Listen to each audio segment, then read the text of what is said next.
Wagwan beautiful people, my good name is Brian Silways and welcome to another episode of the WordPress. Na leo niko na nani? Hype Chinku himself. Uko fiti? Kabisa sana. So Chinku, on a scale of 1 to 5, how often do you listen to spoken word poetry? 4. Who is your favorite spoken word artist? Jina inapotea lakini ako hapa na mimi. Silways. Ndio huyu. Na hujaambia tulipatana the trend pale. Siku. Watu usiku wanajua. Watu usiku sako. Sasa Chinku, nataka niko na hii album. This is my album. It's worth 1,000 shillings.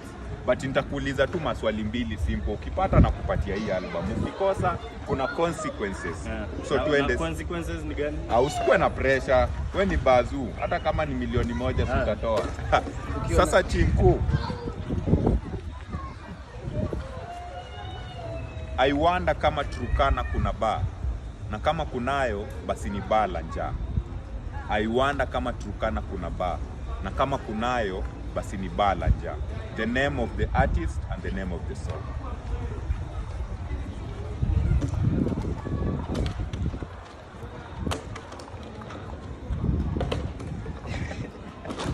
Kuja, usitoke kwa frame.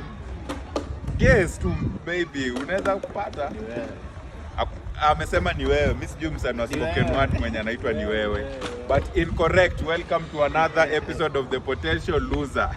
So hiyo piece ni ya msanii anaitwa Teardrop na iko kwa ngoma inaitwa Tumechoka. So Teardrop the poet. So because umefail promise watu. Sasa nimekuambia often ni on scale of 1 to 10. 4. But umejaribu.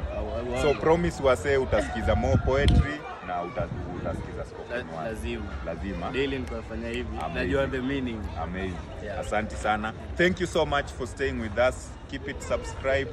Keep it locked. You might be the next lucky winner or the next lucky loser. Tupige picha.